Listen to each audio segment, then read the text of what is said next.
Hi, Go. everybody. Welcome back to the Malbash Media Show. Today, we have an exciting guest, Elizabeth Rice, who's the CEO of her own media company, and she's an interior designer, and she also is a drone operator, which is really exciting. We get to learn a lot from her today.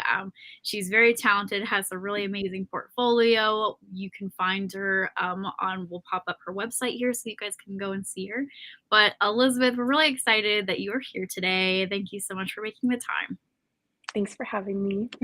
Yeah, absolutely. Elizabeth is in Los Angeles, and we just appreciate. I know she's super busy, so we're really thankful that she was able to be here today. And we're gonna just ask her some questions of how she got started in the business, and what kind of was that inspirational force. So tell us a little bit about what you do, Elizabeth, and then we'll ask some other questions on the way. Okay. So I own Rev House Media, which is a real estate media production company. We do photo, video, drone, and virtual tours, along with a handful of other like digital services for our clients in real estate, interior design, and like development. Um, so you were saying like, how did I start? Yeah, how did you get started? Like what made you decide that you wanted to start your own company? So starting my own company was after I got into photography. First, I started photography as like a hobby, and then I realized like most photographers I knew were doing freelance. I was lucky enough to be brought on by another real estate photographer who trained me and taught me like everything that I know. Um, and I realized that I kind of wanted to lean more the interior design route when I initially started.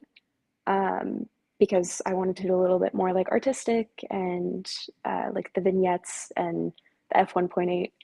Mhm. Um, and I was just lucky enough to have a handful of people around me who were their own business owners, and entrepreneurship kind of was just a topic that they would bring up so often that I eventually realized I'm like, oh, I feel like this is actually the direction that I want to go in, and I would like to be the owner of my own business.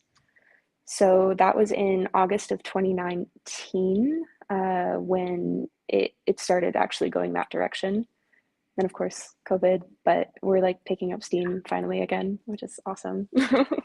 That's rough to start a business, especially right near COVID time, but you guys have, I mean, you've done well. So, and your portfolio is super impressive and Thank you've you. got some really great work. You got like a natural eye. So, I think that's absolutely amazing. And starting your own company, it's rough. There's a lot that goes into that, especially in the media world. So, Yeah, there's so many like steps along the way that you have no idea that you're going to encounter. You're like, oh, it shouldn't be too difficult, right? And then you're like, oh my God, do I have any idea what I'm doing? Like, yeah, it feels like and that a lot of times. You're just like, "Ah, I've got this," and then you're like, I don't know. Do I have this? Like, what is what is going yeah, on?" But you're doing great. That's so awesome. Um, thanks. so we had talked prior to this and everything, and I know that wanted to get into design and everything. Was there an inspiring force that kind of, pushed it over towards this is exactly what I want to do? Like, what was that moment where you realized that this is what you wanted to do? So I think it was when we were shooting, it was mostly like at my previous company, we were shooting mostly real estate and it was like a high volume activity. But then I kind of started realizing when I think I worked with, it was this one interior designer, she was a home stager. I did a couple shoots for her and realized that it was like I started losing track of time. I would go in and just like get into flow state. And I think the importance of being around beautiful design is something that like people don't really talk about a lot unless they're in that Mhm. space. Like you Yeah, don't notice that you're noticing it, you know? yeah. You just know that you feel at ease or you feel happy or you feel just, yeah, like at peace or something. Mhm. So I liked that work environment so much that I wanted to make it more of my day to day. And so that's when we kind of started targeting a little more like luxury real estate clients and like newer developments or even like small cottage houses that were staged and had kind of like just unique little quirky things about them, like the trim in the house, the details of like the crown molding or something. I feel like I just like staring at stuff. Very visual, right? Well, I love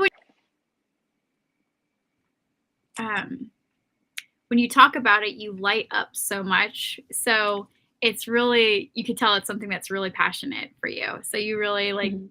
when you talk about your style and like what things you look for and stuff. Now, is there a specific style that you enjoy over other styles? I mean, I know it's kind of a hard question, but I mean, I think everybody's got like their preferences, right? I think there's so many different ways that you can make a space look beautiful, but I feel like I lean towards kind of like modern minimalism, like just new, crisp, clean lines, a lot of like white, like white walls for some reason are my just absolute favorite thing.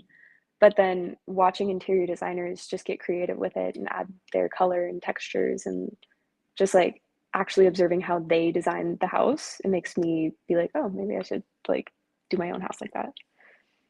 Yeah. that's So awesome. I wouldn't say like anyone in specific, but yeah. Yeah, yeah, that's really awesome.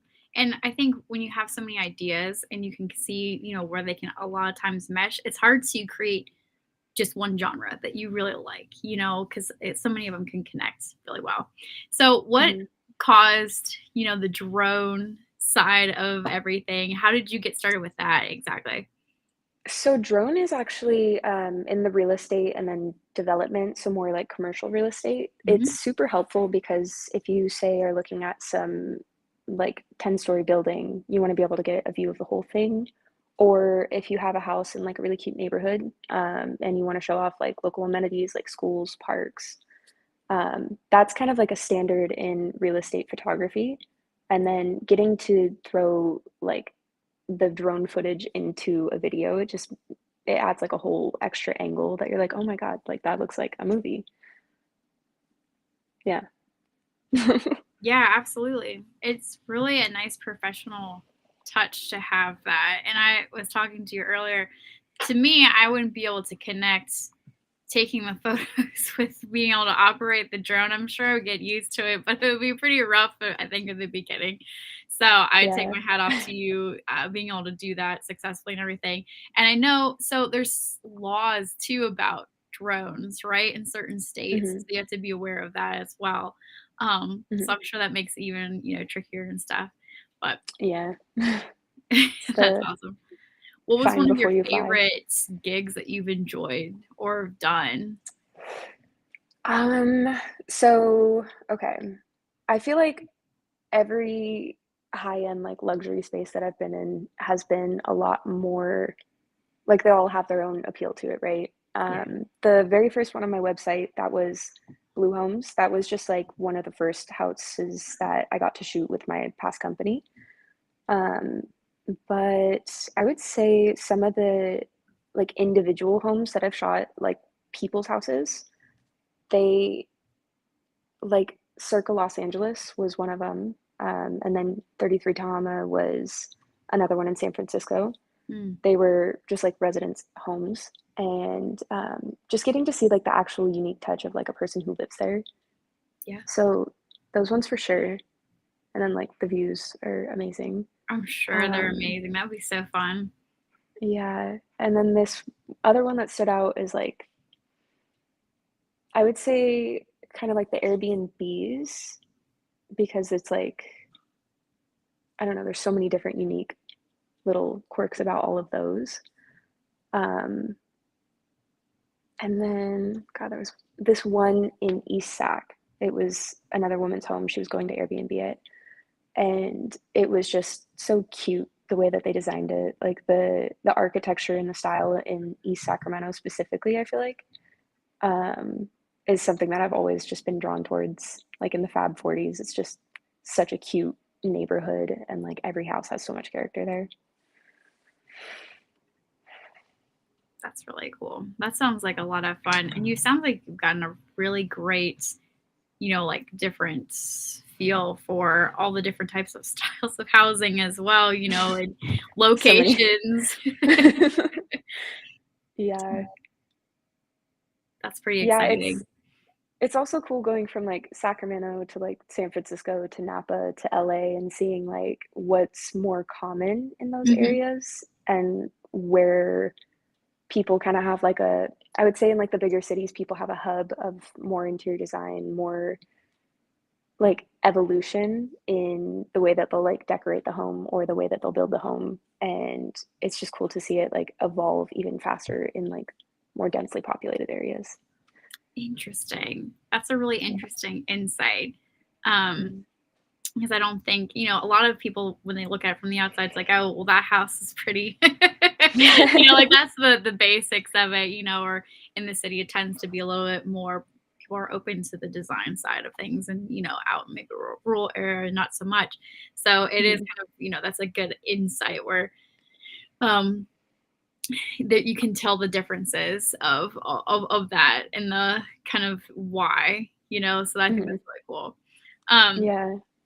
what are some other like for you, like what are some gigs that you were surprised about that were kind of like a shock to you that you were aided that you got or that you weren't sure that you were going to be as like it wasn't going to be as interesting and it turned out to be really cool. There's like a lot of houses that were involved in that just kind of like they need to go on the market and they need to be sold. Mhm. So, like there is a lot of like track homes and a lot of places that are maybe more run down. But at the end of the day, like someone now gets to see that like that house is for sale. They get to see what it looks like inside before maybe they drive an hour away to go see it. Yeah.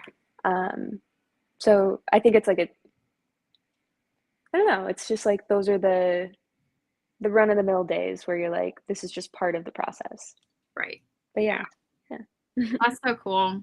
And like, what are some things that you would tell your younger self, or I mean, you're so young. What would you tell yourself getting into this, or somebody who's coming up behind you that looks up to you and wants to get into something that's in the design field or photography, especially with drones and aerial shots?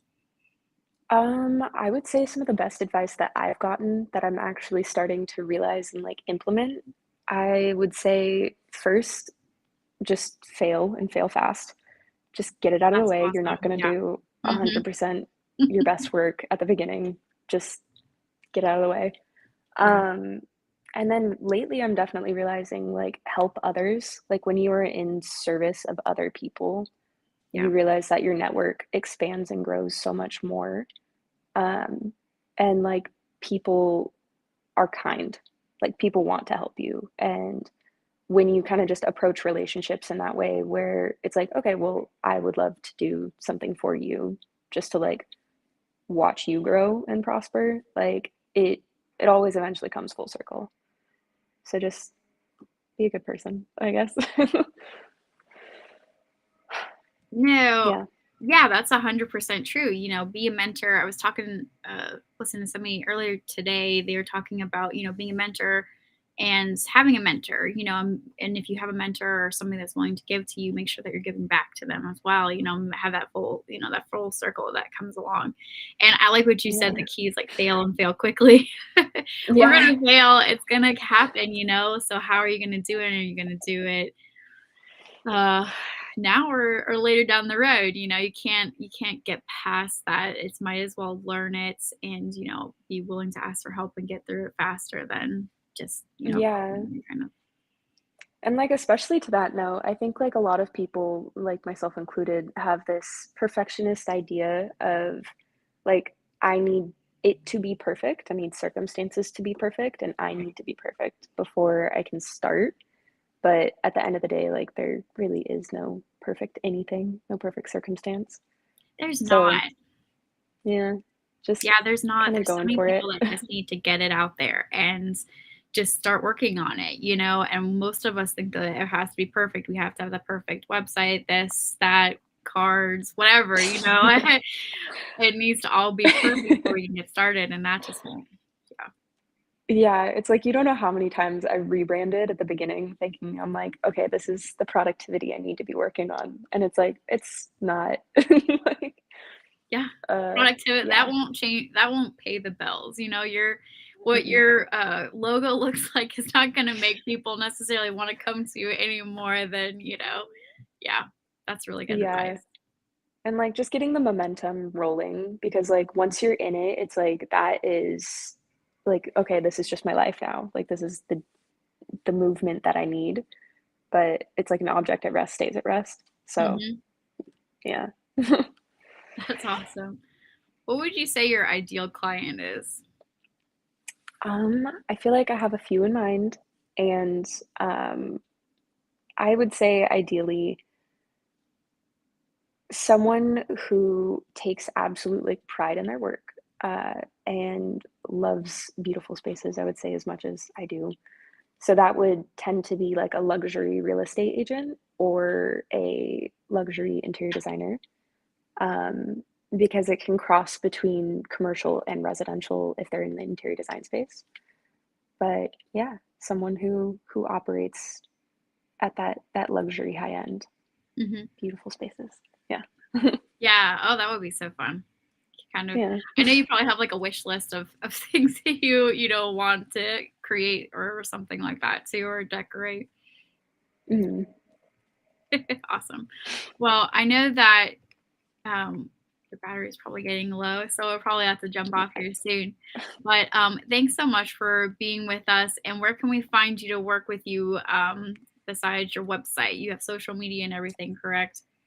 Yeah, so I have revhousemedia.com, and then we have our Instagram at revhousemedia, and then my LinkedIn or the Rev House Media page on LinkedIn. Those are Awesome. the platforms. Cool. Yeah, guys, go check her out. She's got some amazing work and does a really fantastic job. So you guys can also find our Malabash. We have her on there as well.